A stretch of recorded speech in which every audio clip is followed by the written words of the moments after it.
Hello, everyone, and welcome to another episode of the Financial Advisors Want to Know podcast. I'm Catherine Tindall with Dominion. I'm a CPA, and our specialty is tax advisory work for financial advisor firms. And on today's episode, I have with me Jason Diamond. Jason is an EVP of Diamond Consultants, a search and consulting firm working exclusively with financial advisors. And we're going to have a great conversation today around everything he's seeing going on with advisors, particularly in the recruitment side, and then also just general things that he sees in his travels with, what's making the best firms the best out there, and et cetera. So thanks for joining me today, Jason. I appreciate you coming on. Thank you. I'm thrilled to be here. I appreciate you having me, Catherine. I feel like the top complaint I get from clients, because, the advisor clients that we work with is talent. It's like when I'm in like the quarterly planning meetings with them and we're talking about like, okay, what's the next quarter look like, next 6 months? Like, who are you making for hires? Because a lot of like the tax planning and strategy goes around, okay, what are going to be your big expenses rolling in? Like what's going to be the timeline to actually making money off of those expenditures on labor and that sort of thing. So it's a very common conversation around talent. So I'm always interested in this conversation. So what have I've been seeing that advisors are struggling to find qualified people, and that the pool has been shrinking. Has that been what you've been seeing, or am I a limited sample size? Well, no. So it's interesting. I don't view it so much as the pool of talent shrinking as, if you just think kind of supply and demand. I view it as there's just so much competition. So there's two, I think, important dynamics in the advisor recruiting market that you need to be aware of. Number one is it works entirely backwards from every other industry on the planet. So most recruiters would say, I need to get a job order, right? I need to contact Morgan Stanley, and Morgan Stanley will say to me, go find us 30 advisors. We're the opposite, because in our industry, he who has the assets or she who has the assets has the power. That's the golden rule, right? So the advisor basically has their pick of the litter for where or when or to whom they want to move. Mm-hmm. So our job is not to find a firm looking to hire. It's to find really an advisor who we think could be better served elsewhere. That's the first thing I'll say that's important, I think, on this dynamic of advisor recruiting. Yeah. And then the only other thing I wanted to say on the topic specific to advisors is, again, it's a little bit of a matter of mismatched supply and demand. I think the bigger challenge is just a massive next-gen talent gap, this quality or lack of quality successors, right? The average age of an advisor is like between 55 and 65, and there just aren't enough quality successors to hopefully pick up the slack for the next generation. Yeah. And that's something that is super true in my industry too. Like some of the statistics are just horrifying. Like I saw a study out on my industry that 75% of AICPA members were eligible for retirement in 2020. And that's 4 years ago. So I'm sure that's gone up since then, but that's a real problem. So for people that are, because I think my audience is more in that, growth, getting into that growth curve, like starting to make some, hires, like haven't really thought about succession yet, a lot of them, or had a plan for implementing talent that's going to be succession talent. What are some, like from that perspective in the talent and recruiting game, what have been some differentiators you've seen between firms that are doing well at this and then ones that are maybe not doing so well? Yeah, so I think you have to answer this question through two different lenses. One would be as a firm trying to recruit next-gen kind of trainee level talent. And then the other would be firms trying to recruit competitive lateral hires, so advisors with a book of business, presumably a portable book of business. Mm-hmm. We'll take the trainee one first. This is where I think most independent firms really fall short. For better or worse, by far, the best training programs on the street have been and continue to be the biggest firms, the wirehouses, Morgan Stanley, Merrill, UBS, Wells. Maybe I'd put like Raymond James and RBC on that list as well. But for the most part, people who are trainees aren't revenue generative, at least out of the gates. They're revenue negative. And so a small kind of nimble, scrappy RIA is maybe not willing to invest in next-gen talent. So for better or worse, the current kind of fact pattern seems to be most next-gen advisors at least start their career at the what we call traditional firms. Once they sort of establish a book, then maybe they'll look to port it elsewhere. Mm-hmm. On the competitive recruiting side, I think the biggest mistake that firms make when they try and recruit is they half-ass it, if you'll excuse the expression. They just don't have a fully baked or clearly articulated value prop So Yeah. everybody wants to recruit, right? Like who wouldn't want inorganic growth, adding assets, right? It's immediately acquisitive. It's a no-brainer from the firm perspective. The problem is, how do you tell your story? You're running a mom and pop RIA in North Dakota. Well, you're going up against other RIAs, private equity firms, independent broker dealers, regional firms like Stifel and Janney and RBC, wirehouses, private banks. So that's just off the top of my head. You think about how robust the competition is. At a minimum, you better be able to articulate what makes you different and how you're going to compensate an advisor for moving the book. And that might sound simple, but you'd be shocked how many calls we get where we ask people, what is your structure for recruiting advisors? And they either say, we don't have one, it depends, it varies, or we'll customize it. And that's all some version of we don't really know. Yeah. Yeah. That's great. And so for firms where they're realizing, okay, next 6 months to a year, they want to go for some more of those competitive hires. Cause I think for most of the people listening in the audience, and then most of my clients, that's kind of the first phase, right? Like as you're growing and scaling, you have to get, it's only when you get to those really big sizes that you can afford to take people who are going to be revenue negative. How do you recommend for the people so what comes after the answer of we don't have a plan, like we don't have a structure?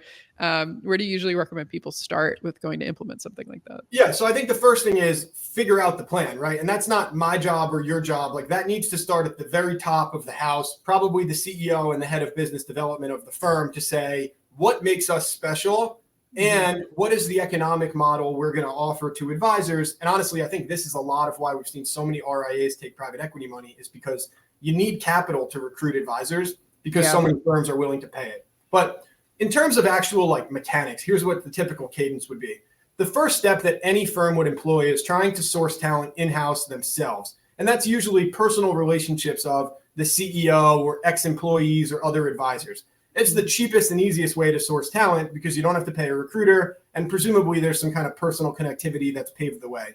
The second step might be folks like myself, so people who operate contingent search practices. So I would say to a firm that came to me, I'd say, I'm not going to promise you that I'll place 500 people with you. I'm not even going to promise you that I'll make 100 calls on your behalf. What I will promise you is, as I'm speaking to advisors, if your firm feels like the right fit, I will, of course, tell that story and position it. So somebody might try that, which is, I think, a pretty low stakes way to potentially recruit because I don't cost anything unless I have success placing an advisor with the firm. And then the third way, if they really needed to turn that spigot on, like we need to recruit 5 people in the next 6 months, would probably be paying a retainer to either a consultant or a recruiter to basically be your retained search firm and say, you must go out and fill these 5 seats. That's typically, again, probably more the bigger RIAs. But a lot of what I think independent firms in particular struggle with is just that first part is even articulating what makes them different. And a lot of times the things they think makes them different oftentimes aren't as differentiated as they believe. Like the common example to that is investments. We get that answer a lot is we have a really robust alternative investments platform that's leading on the street and best in class. And by definition, they can't all be best in class. So somebody's lying. Somebody's lying. What are other ones like that you've seen, firms like say about themselves when it's like maybe having a way to explain to them like, oh, that's not actually that special, or that's not what a potential hire would actually be looking for? Yeah. So I think what you'll see sometimes is kind of a mismatch in what firms think advisors want and what advisors actually want. So my advice often is like, just ask your existing advisors and ask potential recruits, what do they value most? Because we've seen this song and dance before where firms spend a whole lot of money and time and effort and energy in trying to convince people like, oh, we've built out this incredible financial planning tool. And it turns out that and I'm just making this up as an example, but it turns out that most of the advisors in their firm aren't doing financial plans. So you've spent all this time and money creating something that's not needle moving. Some other ones that seem to come up, equity is a big, I think, factor, especially again for independent firms, where either the firm and the advisor don't agree on the value of the equity. And that's the common one is firms have, I saw a pro forma today that was showing a 1,000% deal, 1,000% of revenue, because they estimated some absurd valuation for their equity over the next 5 years, right? Like that to me is not telling a compelling or convincing story. And honestly, as an objective third-party recruiter, I'll poke holes in that all day. Like I think I have a duty to kind of poke holes in that. Investment certainly comes up. One other one I'd say is ancillary services. So it's increasingly common that technology and investments are table stakes, and asset custody I'd put in that same category. So meaning any firm worth of salt is going to safely hold client assets. They're going to have at least a bare bones tech platform, and they're going to let you do at least some investments, right? Anybody can do ETFs and stocks and bonds, maybe not the fancy alternatives and SMAs, but at least an investment platform. That's table stakes. So what are you doing beyond that that makes you interesting? And the ones that in my mind resonate, you'll like this, are people that add ancillary value additive services, like affiliating with a CPA practice, like affiliating with trust and estate attorneys, like offering concierge services and bill pay, specialty financing, right? Things that aren't as easily replicable from one firm to the next, that take time and thought and energy to build. Yeah, no, that's a really good point.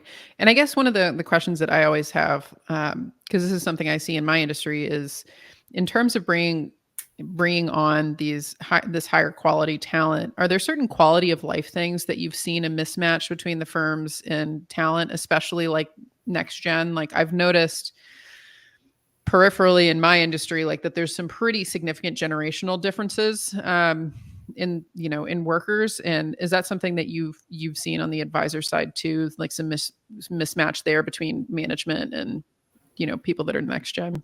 Hey there, Catherine here. Thanks for listening to the conversation. Just wanted to explain a little more about what we do. So I'm a CPA here with Dominion. We're a tax firm that works specifically for financial advisors as they're growing and scaling their practices to help them avoid tax waste, make the right calls, and grow practices that they love.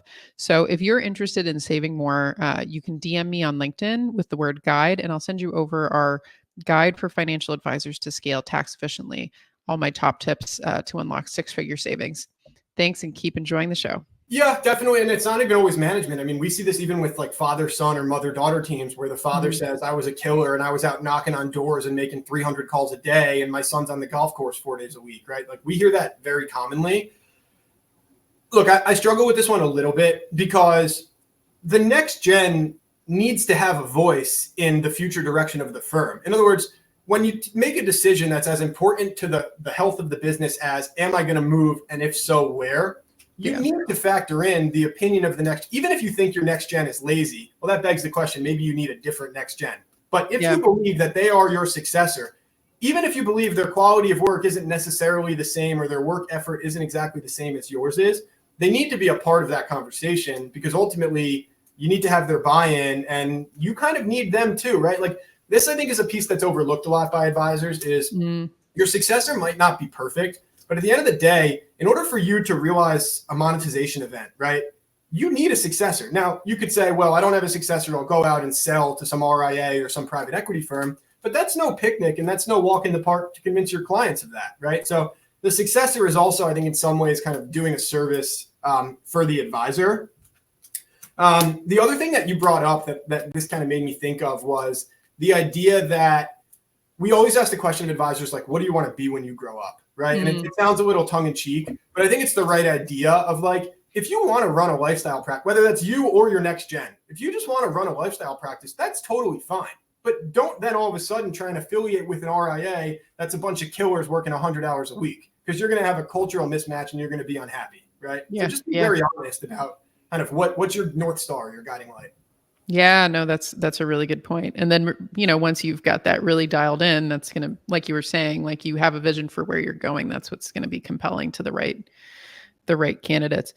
Are there other things that you've been seeing commonly get screwed up or, messed up in the recruiting process for firms that are approaching this for the first, seriously approaching this for the first time, where they're not just, hey, I have a buddy, past that first tier of like friends and family connections where they're actually having to go out into the market, things that you see people mess up?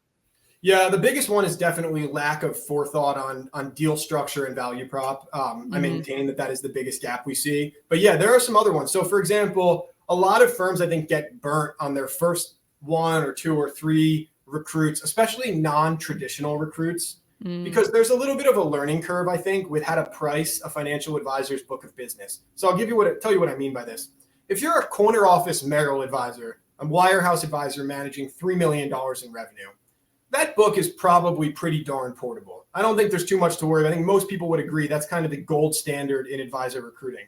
But most RIAs aren't getting that many quality at bats with advisors like that. They're probably more getting existing independent advisors, maybe some bankers, whether that's private banks or like retail or commercial banks or bank brokerages, maybe existing IBD or RIA advisors. And many of those books have some funky kind of portability concerns. And we've seen many firms get burnt by that, of just not doing the proper homework of, well, were those relationships referred? Because if so, they're not going to port over. And that doesn't mean we won't be interested in recruiting you. It just means we should carve out those assets from a potential deal, right? And that's, to me, that's better for everybody. Like, you don't want to present yourself as an advisor to a firm as, I'm going to bring 400 million in assets, and then when the time comes, you only move 100 million. Like, that's not a happy and healthy marriage. Yeah. So, we say due diligence is a two-way street, and it needs to stay that way, right? Where the firm is diligencing the advisor, but the advisor is also diligencing the firm.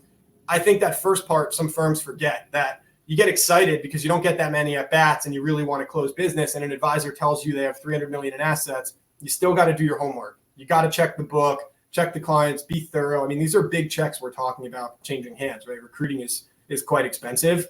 Mm-hmm. I want to give you one, too, of a mistake we see commonly from the advisor's perspective, which is what I would politely call doing something stupid, and maybe impolitely call it.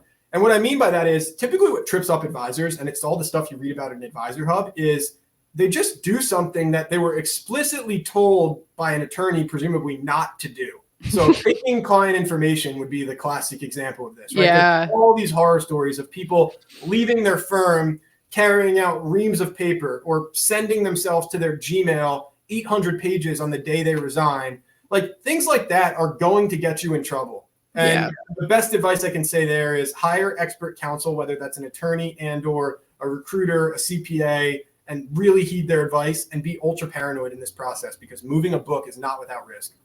Oh, yeah, absolutely. Like, I've had a number of clients where they did that, and basically the previous place where they were came back and sued them. And, even if you're in the right, that doesn't prevent you from getting sued. Or TRO. We worry about the TRO, the temporary restraining order, which is effectively like, in some ways, it doesn't even matter if the prior firm has a case or not, right? If they can even hint at impropriety or get a judge or a FINRA arbitrator to realize that you might have done something wrong, that might be enough to take your maybe that doesn't tank your transition, it doesn't ruin it, but it maybe makes it from what would have been a 10 and now it's all of a sudden a 6. Yeah. No, that's really good feedback. And in terms of like deal structures and things that you've seen on the recruiting side, like what's the current landscape been looking like? It's a really good question. So I'll give you 3 different answers. Answer 1 is traditional firm recruiting deals. So firm W-2 firms, right? Morgan Stanley, Merrill, RBC, Raymond James. Those firms typically pay somewhere between 300 to 350% of top line revenue or GDC. So if you're $1 million producer at Merrill, Morgan Stanley would reasonably pay you somewhere between $3 and $3.5 million for moving your book over. And that's assuming a somewhat quality book, right? Somebody with some decent size, call it $1 million in revenue or higher. That's assuming probably mostly fee-based. That's assuming a clean compliance record. The second answer I'd give you is independent broker-dealers have gotten very aggressive with paying recruiting deals. So this would be firms like LPL, Commonwealth, the independent side of Raymond James, Wells Fargo, Finet. Those deals historically were around 30% of revenue, 30. They've creeped upwards. I think a lot of that has to do with interest rate environment. They're probably more like 50 to 75% right now, with some outliers on both sides. And then the last answer I'd give you is not really a recruiting deal in the traditional sense of the word, but we talk a lot about private equity firms getting into this space or just other RIAs being acquisitive. And typically when a private equity firm or an RIA buys another independent practice, they're not writing a recruiting deal. They're structuring it like an M&A transaction. And they'll use like a multiple of EBITDA or EBOC based approach. The benefit of that is, in part, the valuations are typically higher than the typical recruiting deal, but it's also a long-term cap gains transaction as opposed to the first 2 I laid out are ordinary income transactions. Yeah, no, that's great. Yeah, those are really. And have you seen, because I've seen some crazy, like recently I've seen some crazy multiples come across the desk. Like, have you been seeing people be more aggressive, in terms of some of these multiples that are coming through, or like just in general, like have you seen things been ticking up? Like, how is it? We've seen the crazy ones too. Like everyone's seen the rumors of like KKR investing in some of these businesses at 20 or 21 or 22 or 23x. So a couple things. First of all, anytime an advisor quotes me, so-and-so firm offered me this multiple, my antenna goes up a little bit because I don't think that everybody's necessarily talking across, apples to apples. Like I think some advisors hear a multiple and they think it's a reflection of a multiple of top line revenue. And it's never is, right? You need to strip out local expenses, platform fees, technology fees, custody fees, advisor compensation, right? So the multiple is one thing, but the multiple on what, right? I always want to clarify that it's a two-sided equation. Said another way, one firm might pay you a higher multiple and they actually might value your business lower because their EBITDA they're applying the multiple to is something much lower than another firm, right? So that's the first thing. It's just making sure we're talking kind of apples to apples. Mm-hmm. Have we seen multiples tick up? Kind of. I'd say selectively, right? I think as interest rates crept up, what we saw happen was we certainly didn't see a slowdown in M&A activity, but we did see firms get more selective because capital was more expensive, right? Debt was more expensive, more selective with how they deploy that capital. So the biggest and best businesses have absolutely been ticking up slowly but surely over time in terms of multiple. Mm-hmm. I think less quality businesses have probably seen bids kind of flatline, if not actually tick down slightly. Yeah, no, that sounds about right. I guess, so for people who are interested in learning more about how you and your team work with advisors, I'd love to hear a little bit about kind of where you guys serve the firms and, for the non-firm owners who are listening to this, just like a brief explanation of how you guys work with people. Absolutely. So we, as you alluded to at the beginning of the show, we have one niche and one niche only, which is we work exclusively with financial advisors. We work across the industry landscape. So about half of our business, probably a little less than that these days, is in traditional kind of W-2 to W-2 recruiting. So moving folks from Merrill to Morgan as an example of that. Another portion of our business, probably about 25% of our business, is what we call the breakaway space. So taking people from a captive model like a Merrill and moving them to an independent model, whether that's starting their own RIA, moving to affiliating with a broker dealer like an LPL, a support platform like a Sanctuary or a Dynasty. Mm-hmm. And then the final bucket we do is existing independent advisors. So whether that's independent broker dealer advisors, RIAs, business owners, and the like, who are either looking to acquire, looking to sell, looking to recruit, looking to merge, looking to take on a minority investor, a majority investor. We help those folks as well. It does seem like, as RIAs, for example, get bigger and bigger, if you're a $30 billion RIA and you want to sell your firm, you're probably going to contact an investment banker, not a recruiter like myself. But in that $100 million to $2 billion space, we play quite nicely. Yeah. No, that's great. So for people who are interested in getting more information and connecting with you, Jason, what's the best place for people to get in touch? Yeah, so certainly our website, it's diamondconsultants.com. And hopefully Catherine kind of linked to it in the show as well. And my cell phone as well, always happy to take phone calls. It's 201-230-6309. We are big on LinkedIn and big on Google SEO. So feel free to Google around. I think if you Google a lot of terms related to financial advisor and or movement, we will come up on Google. So Diamond Consultants with an S is the name of the firm. And I would certainly invite you to follow myself personally or our firm on LinkedIn as well, because we share a lot of relevant content. Yeah. And everyone listening, do me a favor and send Jason a text, say hello. I appreciate it. But yeah, I want to thank you for coming on. This is a really great conversation and something that is near and dear to it's a conversation that I have quite frequently with clients of what they're in the woes of in growth mode and acquisition of talent and buying out people's books and all sorts of stuff that goes on. But so thank you for joining me today. Any closing thoughts before we sign off? No, this was a blast. Thank you so much. It's a super timely topic. And I think it's a topic that's going to be increasingly important going forward because we are seeing more movement, not less. Yeah. No, that's what I've been seeing on my side too. Like the number of people that are going RIA and just, it's a lot of moving pieces, but so thank you so much for joining me. And for those listening, the links that Jason mentioned will be nearby wherever you're encountering this online. And I'm always interested in hearing your feedback. So send me a message on LinkedIn. Tell me what you thought. Tell me what what you're interested in from this conversation. And I'm always happy to see what's going on, what perked your ears up. So thank you again for joining me, Jason. And this was another episode of the Financial Advisors Want to Know podcast.